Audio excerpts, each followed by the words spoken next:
May I have your attention, please? The show starts in 10, 9, 8, 7, 6, 5,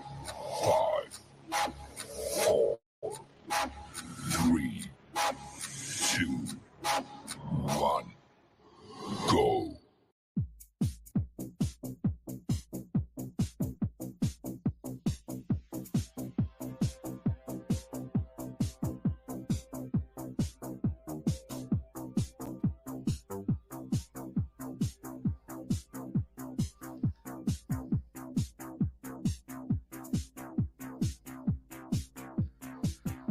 So, ladies and gentlemen, welcome to the X Fan Show. I am one of your esteemed co-hosts. The other one over there, I don't know what he's doing. He looks like he's trying to dance, I guess. Is what it Trying, is. yes, I'm Is that what it trying. is? You're I'm trying trying. to I'm dance? trying. Ah, the one and the only. The A Train Arlington Lane. Hey, it's X Fan Thursday, ladies and gentlemen. It is. So apparently you got us some guests. I did. I was able to string up a couple of guests to come on with us today and talk a Okay. little bit about what they have going on. Coming up on the program, we'll have Patrick Ruffino from XFL News Hub and the Markcast, and got Cullen Watkins. For those that don't remember, I call him Mr. Roughneck, and got a little announcement that we're going to put together. I think he knows about it, but then again, I don't think he knows about it. But we're going to see how this one rolls out. But Cullen Watkins from the Roughnecks Analyst Podcast will be joining in just a little bit. Hey, man. Apparently we're not allowed to broadcast on Brett's page anymore, but life goes on, who knows? Who cares? is that? Who is that? I don't know. I don't care. But I still love Brett anyway, so yeah. So I mean, look, we got both our guests sitting in the background. One looks like he's in between gigs right now. Yeah, he looks like hopefully he's not moving. Hopefully he is not moving. But Arlington, it's like it says, who cares about the big game? Anyways, we are 10 days away from the kickoff of the XFL. Do we bring them in or do we just keep going and, let the fans be in suspense? Bring them in. Thank you, Jared. I appreciate that so much. Yes, since it is Black History Month, I decided I wanted to wear a Negro League t-shirt. Got lots of legends on there. Hey, surprisingly enough, before we bring on the guests, I am grateful for Sony and MLB The Show for allowing the Negro Leagues to be a part of their game this season. That is true. So, it is true. I'm looking forward to seeing that in that realm. So, and they honored them finally, but still, here we are. And grateful enough they were able to put that together for this upcoming season. All right, first guest. Bring them on, ladies and gentlemen, Mr. Patrick Ruffino of XFL News Hub. Good afternoon, Patrick. How you doing, man? Doing well, guys. Thanks again for having me on. Patrick, you're sitting stationary, right? Just say yes. Yes. Yeah, okay. Hey, just as long as you are not at a drive-through, I'm good wherever you are, man. I'm so serious. But how you doing today, man? It's been a crazy day. Some unexpected fires came up, but your boy put them out per the usual. Yes. A lot of unexpected things came out, especially one of the biggest surprises has been so far was the releasing of Kenneth Farrell. Very sad. Like, not to sound sarcastic, but like, I feel like a guy like Farrell is kind of like the Luis Perez of running backs. Ball, he's there type thing, and I hope he plays somewhere. Especially all the work he did with getting the guys paid more, the union. Like, he did that for the USFL, and he has no ties to that. Well, maybe now he might if he gets signed, but I mean, just kind of a shame to see that happen, in my personal opinion. Yeah, and I was kind of surprised by that, and I was looking at it, and I was like, a lot of notable names have been removed. I don't know if you spoke about it last night, Dirty. I actually did not catch the show yesterday, so I am sorry. I'm sorry, okay. But one of the biggest moves was also the releasing of Ryan Willis to the Battlehawks, who's now jumped to the USFL. And Patrick, what was your thought on that? I was kind of teetering between surprised and not surprised. Mm-hmm. I think a lot of these guys, they may have been sold a bill of goods as far as like, hey man, like come to the XFL, you're the guy. And then when they show up and there is an 8-year NFL vet with a couple of national championships, right? They're like, are you sure I'm the guy? You know, because I don't feel like the guy because, I know we're splitting reps, but one of these things is not like the other type thing. So, for Ryan, obviously, in his opinion, he probably made the best move for his career, in his opinion. But if you're going to go to the USFL, because I feel like all the XFL quarterbacks are already kind of cemented, especially this late in camp. But going to a team like the Showboats that has Cole Kelly, who's a better thrower of the football than Taysom Hill and still as athletic. And then you have Mr. Memphis there, Brady White, who I don't think he starts the whole season, but I do think he goes into the season as the QB1 for the PR standpoint because he is a guy, Memphis football coach. I mean, you're kind of sitting behind the 8 ball a little bit. Interesting. Yeah. Now, Patrick, let me ask you this, because, as you see, as I got your article up right here on News Hub that you wrote. So it's funny that I find, like we were talking earlier, Ryan Willis was one of the guys that is assigned just like A.J. McCarron was assigned to the Battlehawks, right? Yeah. And now let me ask you this, like what you just said, as in your article, it says right here that, he's going to be battling Cole Kelly and Brady White for the job at the Memphis Showboats. But he didn't want to start with he got mad. Now, tell me if this is right, because in your article it says that, when he found out that he wasn't asked to start, that he asked for his release.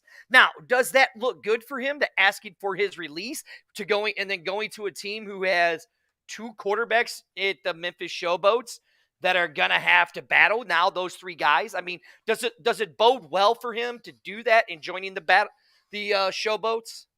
I think it comes down to who you are as a coach and your opinion. I personally feel that as a quarterback, it is the most mental. Like, you have to show how mentally tough you are outside the quarterback. So, especially as a younger quarterback, because he is still pretty young, that you got to show that you can take this punch in the face and be like, you know what, I don't care. I'm going to come in 2 times as early. Like, all that good checking the box stuff. Because in reality of alt football, I believe outside of Cardale Jones and PJ Walker from 2020, all these guys play at some point. And even Cardale Jones' backup, the tight end on the Eagles, Tyree Jackson, he got significant snaps as well. So the play at some point, statistically, based off history, does seem like a very real possibility. So I kind of view it as in my opinion, not the best look, but at the same time, if for all we know, a guy on the Showboats went to high school with Bruce Garadkowski and was like, yo man, this guy can play. Down to the connections as well. Like, one of the reasons why Kevin Anderson got into the league, he was kind of on the outskirts of some things. Is Scott Spurrier was one of the coaches for the Apollos in Orlando, and he really liked KA, and obviously, what's his name? Garrett Gilbert's in the NFL. Austin Appleby is coaching at Missouri State, I believe. So that's opportunities. So these connections are good, and all these coaches talk. I talked to a couple of USFL coaches, and they were asking me some, just basic opinions. Not that I'm solidifying anything, because I'm just a guy who drives a Suburban a couple times. But, who am I, right? But Mhm. all these guys talk, and they talk. They talk with the media. They talk with the other coaches. You got a guy like Heimbach who's on the Arlington Battlehawks or St. Louis Renegades, whatever they're called. And Right, exactly. and he's talking to all these guys. They're all friends. They care about the league, but like the league, the league brotherly competition. But they still talk. I'm sure Heimbach doesn't hate Skip Holtz. So all these things are like, going on in the background. And the thing is these are still young kids, 24, 25 years old. They're not always thinking 5 moves ahead. They're just thinking, I need to get on the field, and that's good. But how many relationships are you going to burn to get there? Wow. 16 all football. A couple people don't want to go to hold up there. Yeah, right. Built a little different to play. So, Patrick, you're not in a very good area. You're breaking up bad. Okay, let me get out of it. Oh, no. So here's the question that Jarrett has, and I'm kind of on this, and I kind of agree with what you said. Could Ryan Willis be in for a rude awakening to find out he has competition against more QBs in the USFL? Does he assume he will be an automatic starter? I kind of agree with that. I mean, I think he is going to be in for a rude awakening in myself. I mean, I said it yesterday with AJ. Look, as much as I like AJ and as much as AJ did great in college and all of that stuff, he is a 31-year-old starter. Hasn't really had any full contact since 2017. Was it a smart move for Willis to leave when AJ could? I don't want him to get hurt, but a possibility that AJ gets hurt and then Willis is the guy? I mean, there's always a possibility with all these guys. The biggest question mark in alt football, in my opinion, is always the offensive line. So you're going to see quarterbacks get hurt more, and then the quarterback play. As we saw in the AAF first week, Mike Bercovici getting his head taken off by, I forget which defensive lineman, but that was the highlight. Witherspoon. Yeah, it was so Witherspoon. Yeah.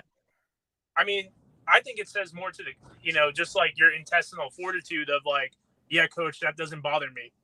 Because then you take a guy like Nick Foles in the NFL who has been benched and started 14 different teams, whatever it's called. Josh Johnson, another great example. Yeah.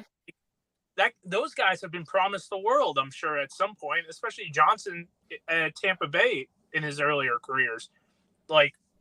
And they just kept battling back. And I think Nick Foles and Josh Johnson are pretty set in their careers as far as like, I'm comfortable, but you still got to battle back in those mid 20s, early 20s to prove, hey, I belong here. Yeah. We're talking with Patrick Ruffino of XFL News Hub right here on the X Fan Show Thursday. Patrick, another quarterback that I want to mention with you is Brett Hundley getting the gig over with the Vegas Vipers. What does that mean for a guy like Luis Perez, who has pretty much for the last, I say 4 or 5 years now, has led all of the alternative leagues in passing? I mean, my personal opinion, this is not that much different from where he was with the Guardians in 2020. They're paying Brett a little bit more per Chris Thomason. I haven't seen any official reports outside of 1 or 2 tweets. We all knew Brett was going to get paid more to play, but he had to battle Matt McGloin and coming into camp, and then it ultimately took his job. Luis Perez, I'm going to get. We're losing him. Yep, we are. We're losing Patrick. 1 interception. Yep. You guys got losing you, dude. We're losing you, bud. Let me see if I can come back. Well, here's what we'll do.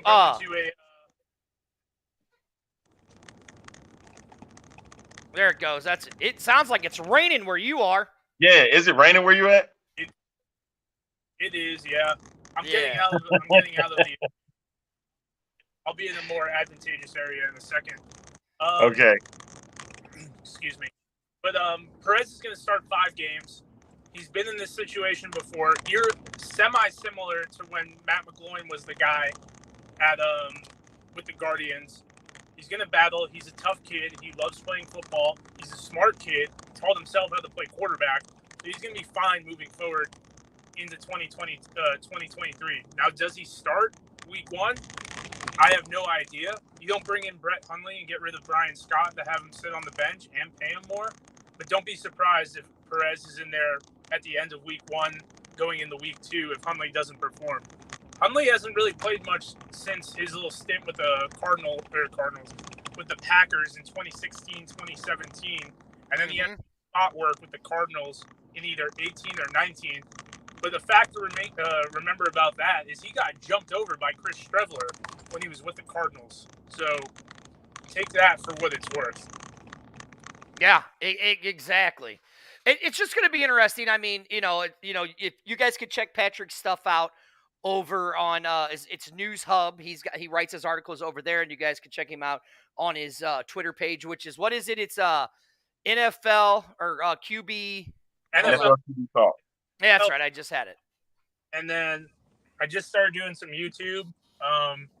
It's called Analyze and Educate. Kind of goes back to my contracting days. But I'm doing my new way too early quarterback rankings because Hundley, Lynch coming in, Willis getting released, Scott getting released. The rankings are pretty similar, but I'm doing another rehash of it. And then during the season, I'll be doing my top 8 throughout the year. And then at the end of the season, I will do every single quarterback that threw a pass or had a rushing attempt and rank them. So a little bit of work coming up, and I'll do the same thing for the USFL as well, if anyone cares about that. Well, it's funny that you say USFL, because Mike says right here, the USFL is claiming so many XFL casualties, makes it feels like the USFL is the XFL's developmental league. Right now, I'd say the USFL and the European League of Football are neck and neck, but for the best development league for the XFL. I could see where people would say that. I mean, I'd almost kind of say, and I don't know how you two feel, and we'll ask Colin that question as when we get him on. I think all 3 of these leagues are in neck and neck, in my opinion, for quarterback development. That's just my opinion. I think they're all 3. They are determining them as the word minor, which it drives me crazy when they say that, but that's what they are. They're a lower tier than the NFL, and at this point, all 3 are pretty much going up against each other in some form. They're not competing against each other, but they're getting competition for players. They're not. The only time that the XFL and USFL will coincide will be April, when the XFL is about to end and the USFL is about to begin. So that's the only time it will actually coincide with one another. But I think it's still good because we get to see a lot of players out there. And since the NFL, of course, is the next level, we want to see what they can do to potentially get to that area. I 100% agree. I do think they're in a competition because it's no different than any other business where it's KB Toys versus Toys R Us type thing. Wow. I mean, yeah, old school, right? I'm not 30 yet, by the way. I want to make that very clear. Someone called me, thought I was 40-something years old. You made me feel old. Hey, right. Come on, man. You just made me feel old with it. Yeah. But that being said, I think there's advantages that the USFL has that kind of counteract the XFL. So the USFL, I would like to see them moving forward is when all these futures contracts come out, them picking up those NFL guys, because the XFL is in camp already. So when the XFL drafted all their players, it kind of, even though you had all these USFL guys, it was 68 guys defect to the XFL. The USFL has all these open roster spots that could be available for guys who just got cut by an NFL team. And we did see the XFL, pick up some guys here and there and whatnot. But now you have that prime opportunity where guys man, I don't know if I'm going to make this team. I just got offered a futures deal. Futures deals, I wrote an article about that, are kind of nonsensical. in a way. And, it's kind of just holding a spot. And then the team after the draft will release you. That's exactly what happened to Ryan Willis last year. I bet he would have much rather played football and the USFL, put that game film together. And then next thing you know, he's on the Rams or the Cardinals, who were dealing with all their quarterback issues, or even the Panthers. So the USFL has that prime, like, December to January, where they can poach a lot of players from NFL practice squads, if not offer futures deal, while the XFL has pretty much had 90% of their roster already figured out by January 2nd. Yeah, that is. Oh, all right. We lost Patrick, so we'll get Patrick back on. Let's Just do a this. sec. Give it a sec. Okay. Well, poor Cullen's been sitting back there just Let's bring him on. Yeah. smiling and laughing, being very, very well and very, very well behaved, unlike my partner, Arlington. So there's Patrick. He's How back. dare So you? let's How bring dare him you? on Cullen. So, Patrick, because we keep losing you in and out, but I do got to ask you one question, and I want to show it to you, okay? So before we let you go, I know. So if we've noticed, secondary logos have come out, right? And I know, So- Patrick, for I think it's News Hub, you're going to be writing for the St. Louis team, right? Yeah. Okay, so I got a question for you. Let me really get up on this, Forrest, because I got to say something. I literally have to say something. So here it is. Here's the St. Louis secondary logos. Now, just in my opinion, and I love it. Hold on. Listen, here's what I'm going to say, finally. And Patrick, you tell me if you agree with me, because you know how the people here in St. Louis are, right? It says, introducing the St. Louis Battlehawk secondary logo. The armored Battlehawk and STL stencil signature were designed to pay homage to the military heritage of the United States Force and Defense industry that influenced our namesake. All Now, that's saying is caw. That's no. all it's listen, saying. all that's saying is that we're not a bird. Caw. We are not a bird. We are a Battlehawk chopper. Now this is just me. I actually like this logo and this logo better than the logo better than 2020's logo and better than the logo that's on the helmet. Is that just me, or am I right, Patrick? I like that STL, because it really reminds me of, something you'd see on the side of a military aircraft. Yes. Yeah. I mean, for those who don't know, and if you're listening to this show, you should know, St. Louis has made a lot of money from the military industrial complex. Yes.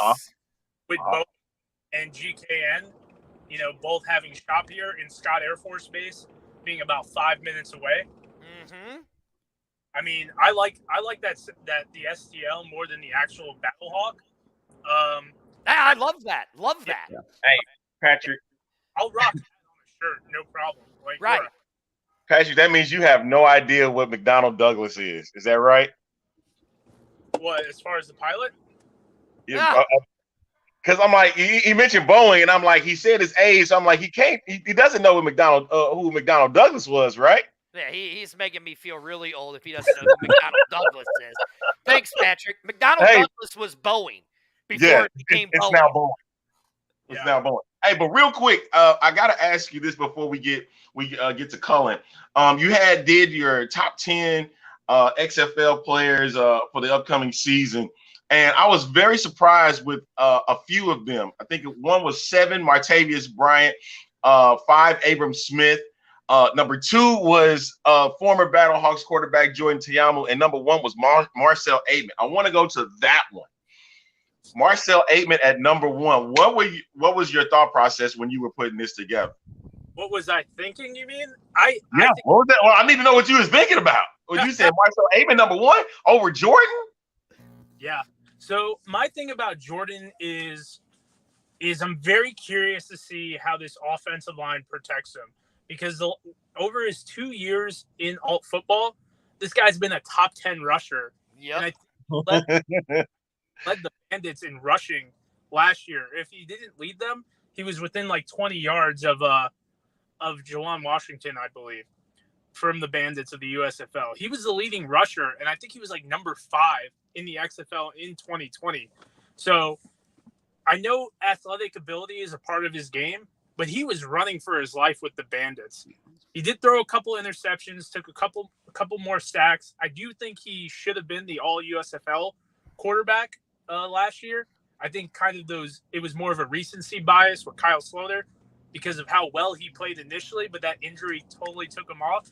But the thing I like about Aitman is that the fact that the Battlehawks have at least, and they don't have the best receivers, but I think they have the best receiving room. And I'll say that about their tight end room as well.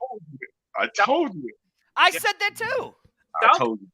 Best tight end in the or in the XFL, but the Battlehawks have the most complete tight end room because you got who's strong as an ox. I know he just got placed on the reserve list, but Jalen Smith is that tweener, hybrid, wide receiver, tight end type.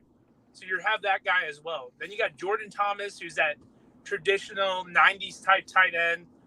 Look at Jonathan Hayes, very similar type guy.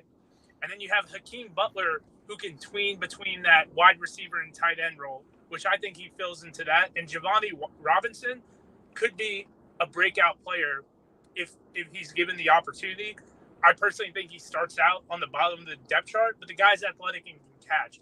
So all these weapons will open up Aitman, and he's not the fastest guy. But he catches so many contested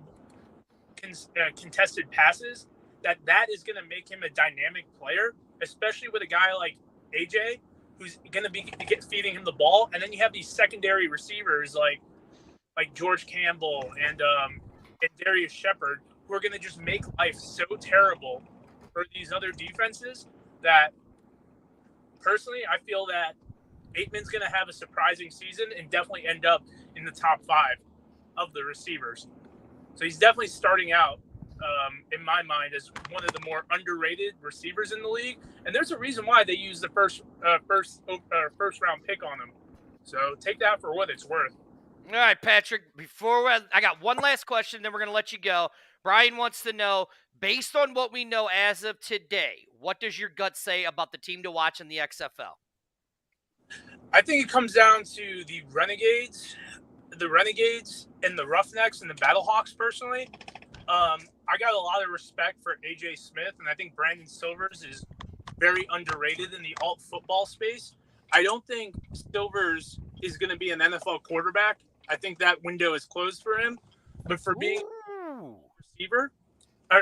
alt football quarterback, the guy has put up pretty decent numbers. And in his last extended look with the Spring League, the Conquerors, he threw 9 touchdowns to 1 interception. Mm-hmm. So that dynamic offense is really gonna keep things interesting for Houston. You also follow up with the Renegades, who have one of the more experienced teams in the league, and they're extremely well-rounded, and they're going to be well-coached. I don't think anyone. Well, hold on, Patrick. Let's make it straight.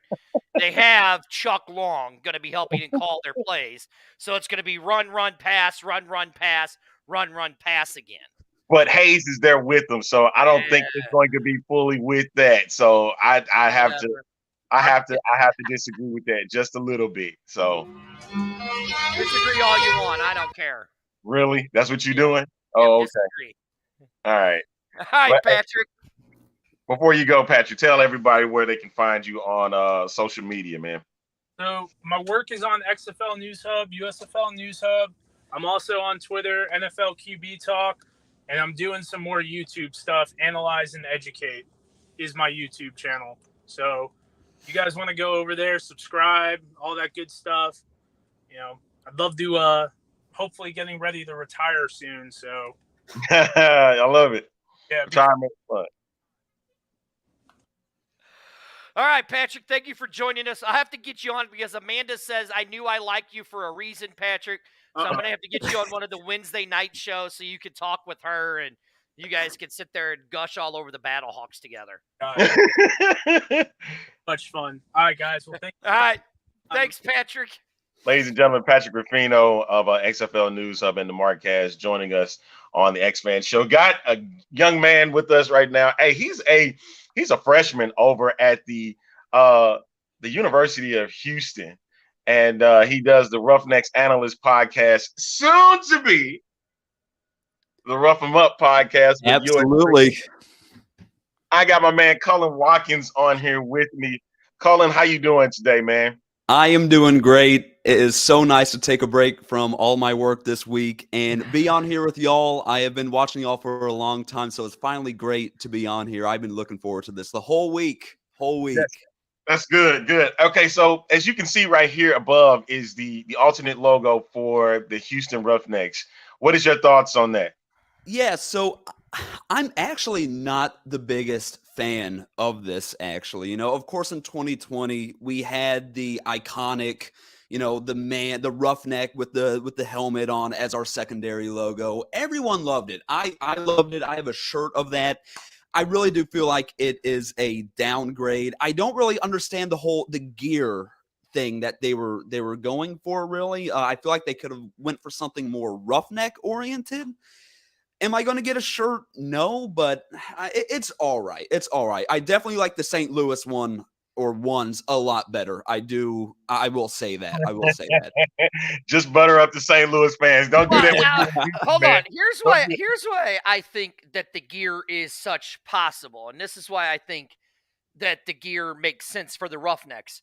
Because if you think about what a roughneck is that oil worker that works out in the field, right? So they're always dirty and all that. So and all of their machines have a lot of gears in them, so I think that's why they went with that gear thing. And then plus you got to remember the 2020 secondary logo was just a little bit too close to NFL. Right. Yeah. I like it. I wish it could have just maybe like tweaked it a little, but I do like it, So yeah, it's not that bad. I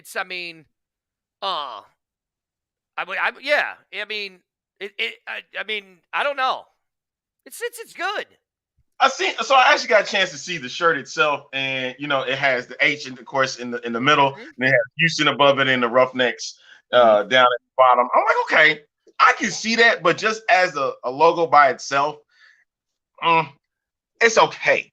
And like you said, Cullen, the one in 2020 with the actual man on it, and it kind of reminded me. All it was the old look of the Patriots, and they don't even use that anymore. Right. And so I just find it funny though that they that the NFL had a huge problem with it. They shouldn't even have a problem with it now because they're working with the XFL in this case. But we're here to talk some Roughnecks with you in this aspect. And right now, what we're seeing, or what are you seeing right now over at the quarterback position for the Houston Roughnecks? Yeah, so pretty much as soon as the quarterbacks got announced, and we were rumored to get Cole McDonald early on too, but going into it, I was predicting Brandon Silvers to start because, like Patrick was saying, his relationship with A.J. Smith has extended all the way back to 2021 in the spring league, where Brandon Silvers did amazing in that A.J. Smith sort of air raid offense, a simple playbook, easier offense to run than Silvers is running with the Dragons in 2020. I do feel like a lot of people hate Silvers for what he did in 2020 and even 2019 of Memphis Express. He is still relatively young. He still needs to develop. Like Patrick said, will he be a NFL quarterback? Probably not, but I still think he would be really good in this XFL rendition. We also have Caleb Ellaby out of Western Michigan, a real young guy. I don't think he's going to start based on what I've seen, what I've been hearing.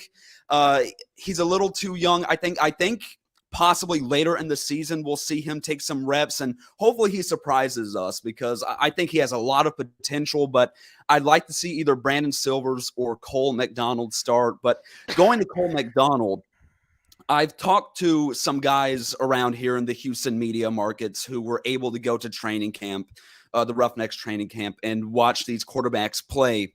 And they have said, based on what they've seen, between how the coaches talk about Cole McDonald and just how he's been playing at training camp so far. Cole McDonald looks really, really good. He's physically bigger than Silvers and Ellaby. He's changed his throwing motion, and he's a lot better, looks a lot smoother. So I was saying Brandon Silvers might start, but Cole McDonald could easily be that starting quarterback week 1 against Orlando. Easily, I could see it. So you mentioned that, okay, and then you got the 3 Texas teams, right? You got the Renegades. Yes, Jimmy, I'm talking about them. If you haven't caught on, we're talking about the St. Louis Renegades. I'm sorry, the Arlington Battlehawks. The Arlington Renegades.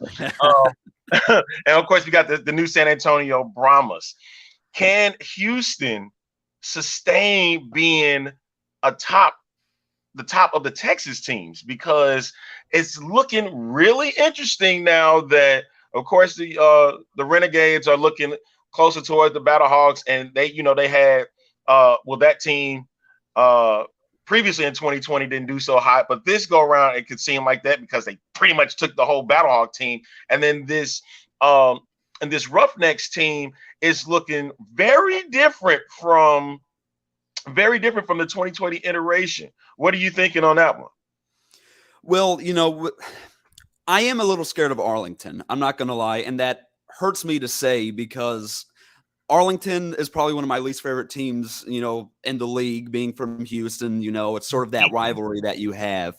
And when it comes to the Brahmas, I feel like they are a little bit more of a wild card. I can't get my thoughts on them because I just don't know how they're going to do. I feel like they are definitely a wild card team. But I think when it comes to the Roughnecks and that Texas team that they need to look out for, it's going to be the Arlington Renegades, I feel. Bob Stoops, he's back. I feel like their quarterbacks are a little more solid than they were in 2020. You won't have Landry Jones under center. Yep. Kyle Sloter, hopefully he's back and healthy. And if he can perform like he did at the beginning of the USFL season, yeah, the Renegades are going to look pretty good. So as a Roughnecks perspective, I definitely think the team to beat in Texas is Arlington. And, of course, Sal Cannella, I believe that's how you say it, the big tight end there.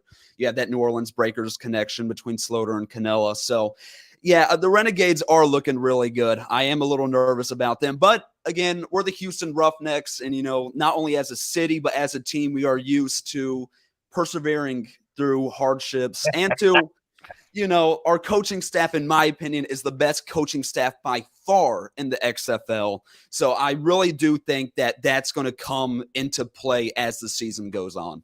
So don't tell that to Dirty, because Dirty he's like, I ain't feeling that one either. But go ahead, sir.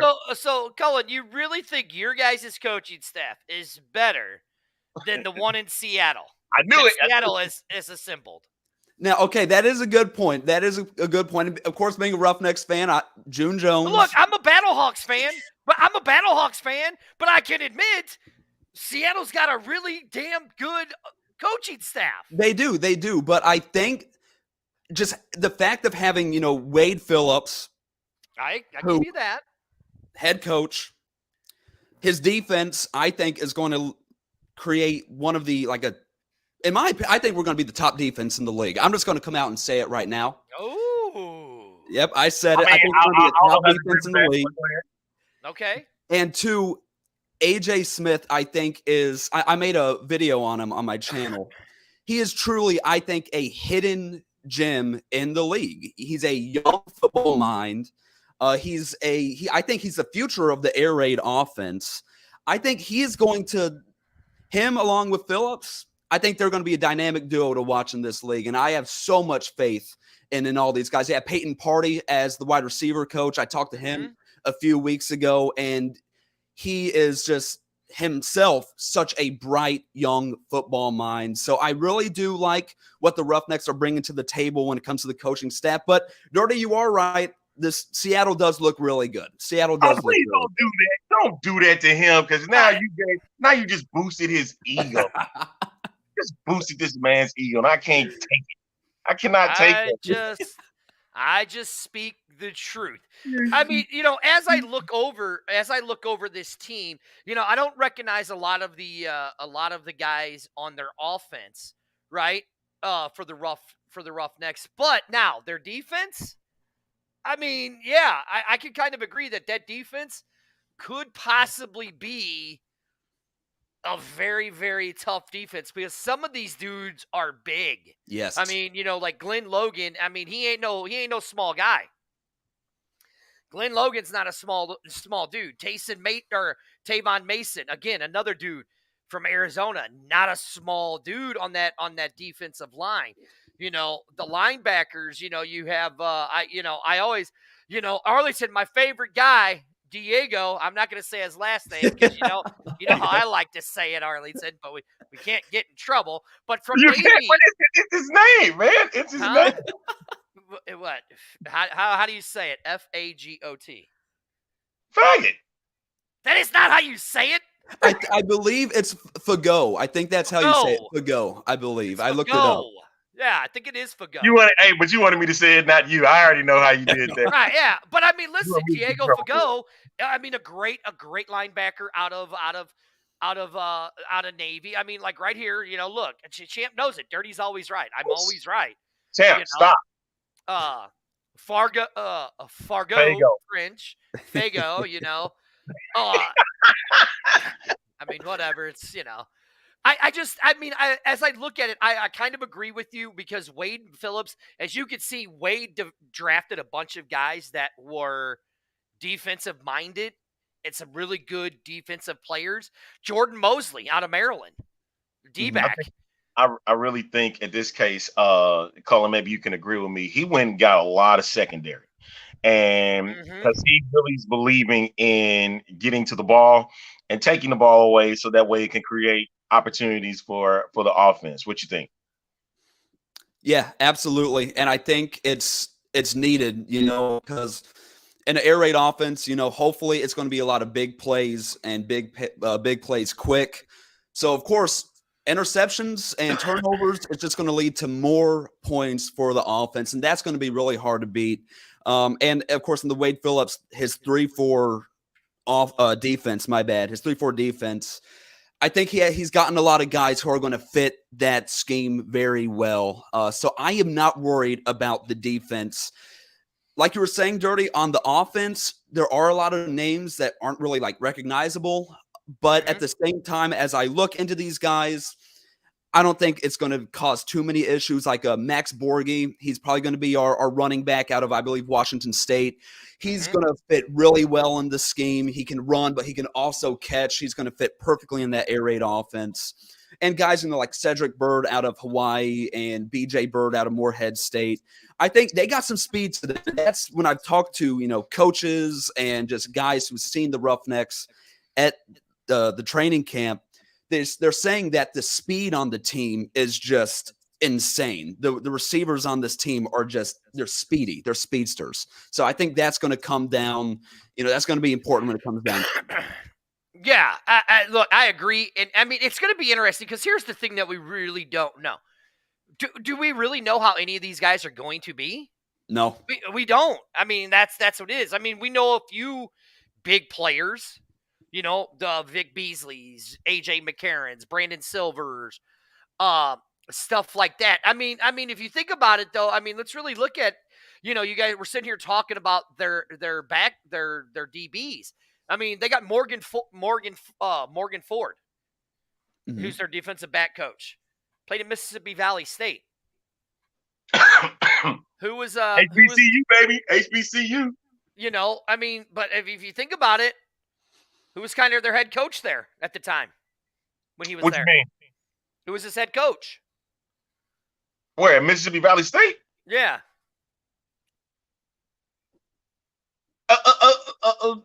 Help me with this one. I'm trying to think. Where did Deion coach?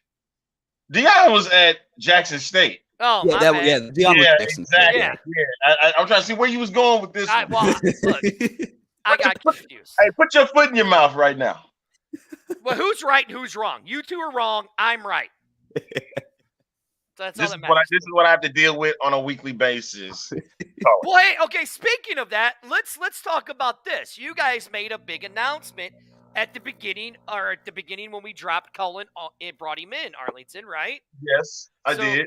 You guys are starting a podcast Yeah, called what what you got? again? What you got was a preview of what we're going to be doing. It's the Rough 'Em Up podcast. Is going to be talking everything Roughnecks, a part of the X Fan Legion network. So if you haven't, folks, go ahead down to Twitter and you can go follow us at X Fan Legion. And because we're going to get everything popping pretty soon, man. And what you kind of seen with Cullen's got the juice, man. Cullen's got the juice, and he's like, man, I want to work with you. I was like, hey, let's put this thing together. And so that's what we're gonna do, rough them up, and give you some insight of what's going on with the Roughnecks, and give some background on everything Houston. And so I just got a note from our guy from the Player 54 podcast, Michael Latham. He says, keep an eye on Aaron Nelson. What you got on that one, Cullen? Yep, Aaron Nelson. I had some notes about him too. I believe in my video where I did a recap of the of just like the initial draft, I talked about Aaron Nelson a lot. I believe, I don't know why Delaware State's coming out of my head a lot. He may have went to Delaware State. I'm not too sure on that, but yeah, Aaron Nelson did stand out to me as well when it came to the wide receivers. So that's a very good point that he made. Delaware Valley is what I think we got Valley, from. there we go. I knew it was somewhere Delaware. Delaware. That's right. All right. I know. I said in the title, and I didn't get Patrick's pick. I should have got it. Who's your pick for the big game? Right, there's a big game coming up. I just to throw it out there and I know of a game coming up in 10 days. Yeah, I know about that too.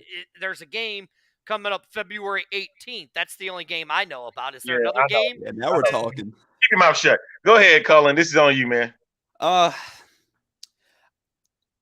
going Chiefs. I'm going Chiefs, but you know, at the same time, kick him off.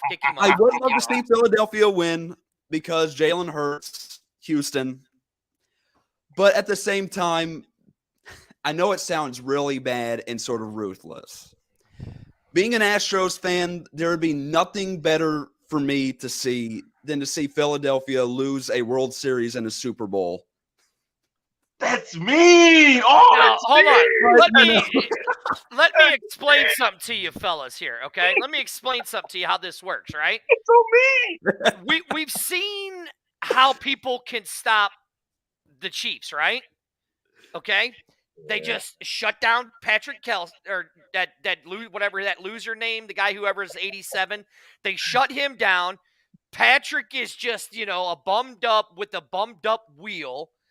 It has nobody else to pass to.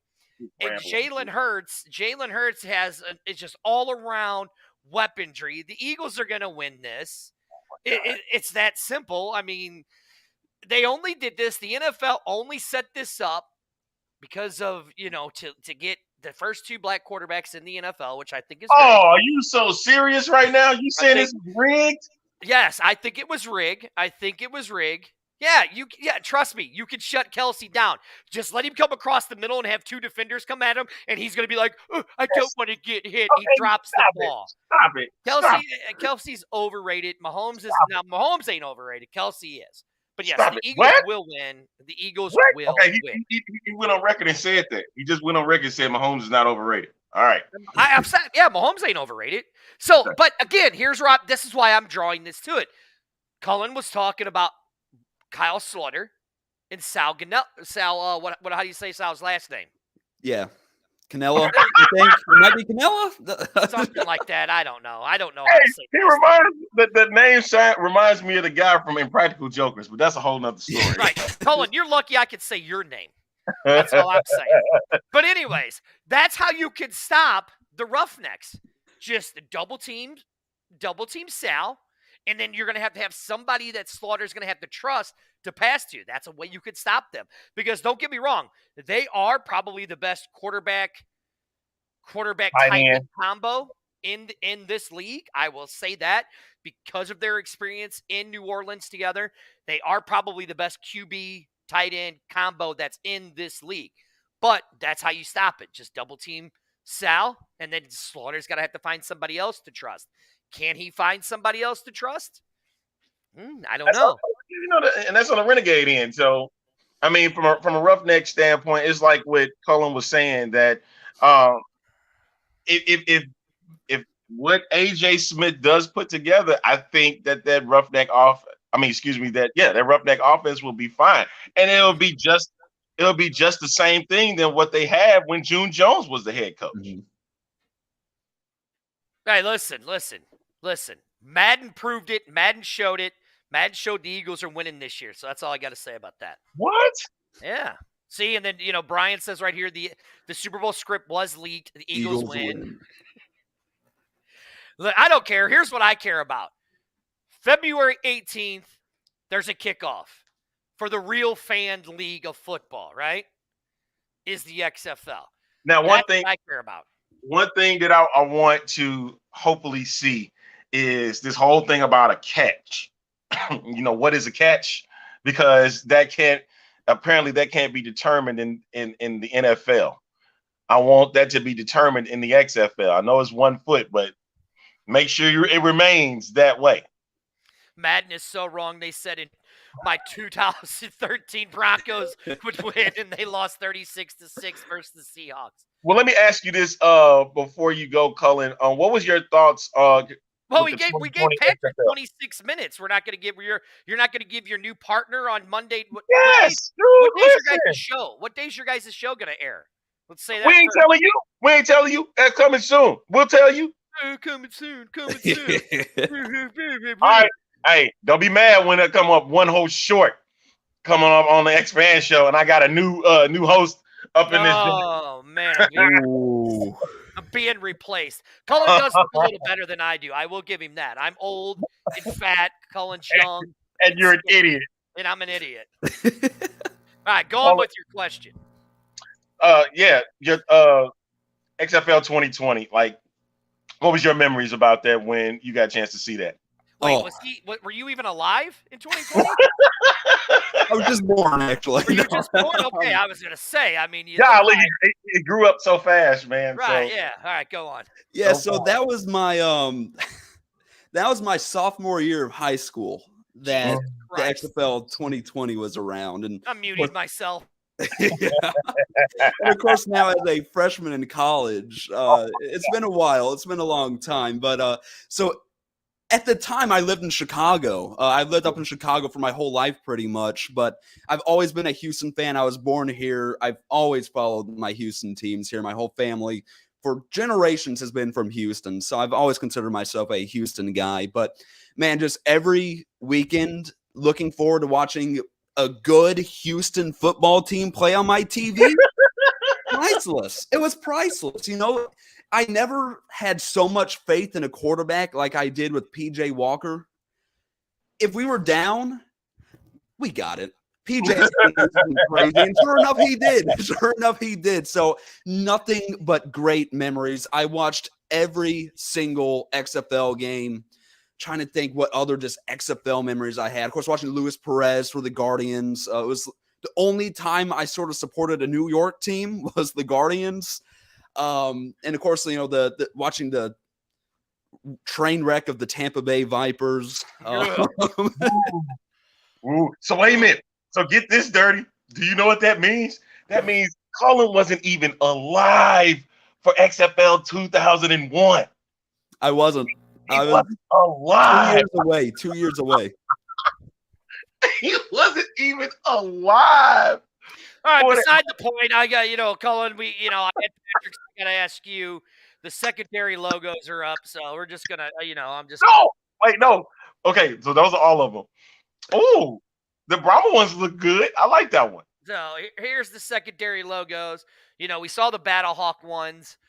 There's the Roughnecks. I actually like this Seattle one. Mm-hmm. I do too. I like the Guardian one. Yeah. But to be honest, I'm going to be honest. Jarrett wants to know, yes, Colin, who is Vince McMahon? Do you know who Vince McMahon is? Vince McMahon. He was the WWE chairman, CEO. I mean, I was a huge wrestling fan back in the day. That's how I got into the XFL. And he made the XFL. Yeah. I know who Vince McMahon is. Yeah, okay, just making sure. I mean, he also said, I mean, you were right. He says you were in a baby crib The baby 2020. Andrew said, "You don't know nothing about He Hate Me, do you?" All I know is that it was a player with that on his jersey. Was it for Cullen, Las stop. Vegas Outlaws? Cullen, Was it? Cullen, stop, or I'm going to Yeah, kick he you off played the with show. Vegas. Hey, There we go. All so, right. so this is your assignment. Your assignment for this week is you got to Can we check talk out. about the logos? Can we talk about the logos? We will. Give me a second. His assignment is he got to go back and watch the very first game of the XFL 2001. Watch the New York, New Jersey Hitmen versus the Vegas Outlaws. That's your assignment. Simon, all right. I'll check it out. And I Now- guarantee you gonna laugh at the whole process. Yeah, I'm gonna tell you guys something. I'm actually my favorite. I'm torn between two of them Yeah. for my favorite logos, and it's got to be Las Vegas or the Brahmas. It's got to be between those two. Or, I mean, I'm trying to get the understanding of that Vegas one, the one on the right. Dude, Well, me too. it's the Saints. See, look, but Sin see, City. guess what? Oh, if you really want to look at the St. Louis one, if you look at it closely, that has almost an homage to the old St. Louis Cardinal logo. It does. You're absolutely right. It So does. they have, I will say this, XFL, they have done it where they have kept some of the old from the NFL and brought that into their league. So it's actually pretty cool to see that and giving homage to many of the NFL teams. That's why I'm like, I don't even understand why the NFL, because it's their stuff, but still, like, come on, man, they're giving. Here's what I could say. Here's what I could say. Like the fans in DC, they complained they wanted the shield back, so they brought the shield back, right? Which is cool. I am God awful happy. I'm glad that God answered my prayers. Muhammad, Allah, whatever, Messiah, Buddha, whatever. I'm glad the XFL did not bring back the old logo for the Battlehawks. I'm glad they didn't. I love this logo. The St. Louis logo's way better than the 2020 logo. Love it. Way better. I like the Brahmas logo. I mean, to be honest, I'm actually glad they brought back the old Bandit Renegade logo. I like it. I mean, I can honestly say I like all of these logos. But Even the the Guardian Vegas, one is good. the which one? The Guardian one, the Orlando Guardian. Yeah, it's clean. Yeah, I mean, they're all, I mean, I love the B for the Brahmas. I love that. I love the S and the A together. I just like the way they all look. To me, they look, Kellen, the biggest thing that people have complained about, and I want to get your take on it, is these new uniforms, right? They get the new uniforms. Or they complained about the old uniforms being better or whatever, right? In your opinion, from compared to, because you don't know about 01. 01's uniforms were atrocious. Atrocious. It was, I mean, Cullen, you know what it is to, Cullen is that age. He knows what it is like to create a video game team, right? Yeah. Mm-hmm. Oh, yeah. Okay. Now, you tell me, which uniforms look better, 2020's uniforms or 2023's uniforms? I wish it was a simple answer, but I've been finding that, I love them all, but nostalgia plays a key part in making those 2020 uniforms better in people's opinions. Mm-hmm. It's with the Roughnecks one, right? You can't beat the Roughnecks 2020 uniforms, the helmet, the jerseys. It was great. But at the same time, that doesn't mean you should hate on the new Roughnecks uniform because it's different, it's still good in its own way.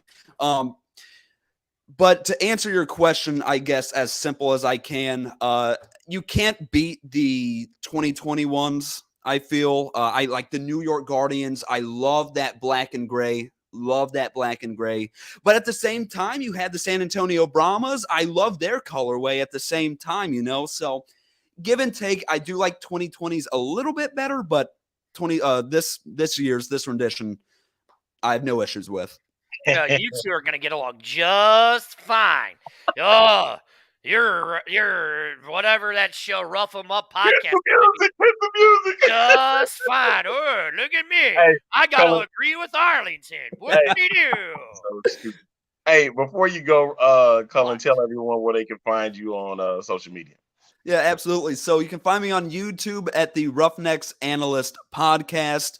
Again, we may be going through a rebrand here soon, but you can find me there right now. I have my video podcast up there with highlights, pictures, as well as my commentary on it. And you can find me on Twitter, Instagram, and I believe just those two at Cullen_Watkins. I'll be giving my XFL opinions on there and my updates on when I post on my YouTube channel. So go check me out there. Hey, Cullen, before you go, can we mention about what's happening this Saturday? I guess we could. Yeah. So your boy is going to be. Welcome to the Roughneck Analyst Podcast with your host, Arlington and Cullen. No, we won't do it. Just know that Just I'm say gonna it. say I this- don't care. I'm giving you guys trouble. your boy is going to be down at TDECU Stadium this Saturday, and I can't wait because they're doing a little thing for the Roughnecks. So I'm gonna join Cullen down there and have a little fun. I have to go grab me some gear before I get down there. So I'm gonna have to do that. So you're going to see me in some Roughneck. They need to be in the store, man. Come on, like They do. Here. Put it in Dirty- Walmart. listen, Walmart's Dirty's gonna happy. speculate. You ready? Dirty's going to speculate something. What you speculating now, man? Monday. I'm going to speculate by Monday, we will start seeing XFL gear in stores by Monday. Local sports stores.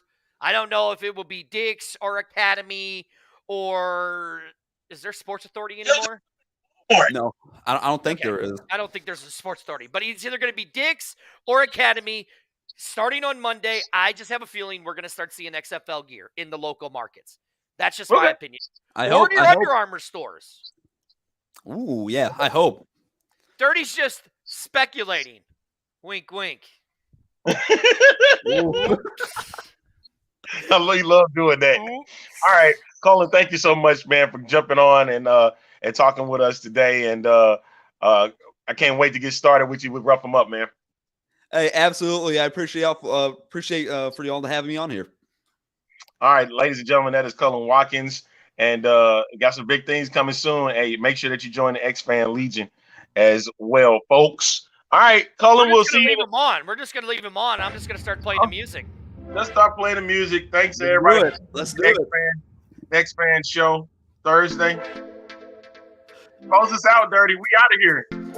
It's the X-Fan Show. I have been replaced by Cullen below me. We will see you guys next Thursday.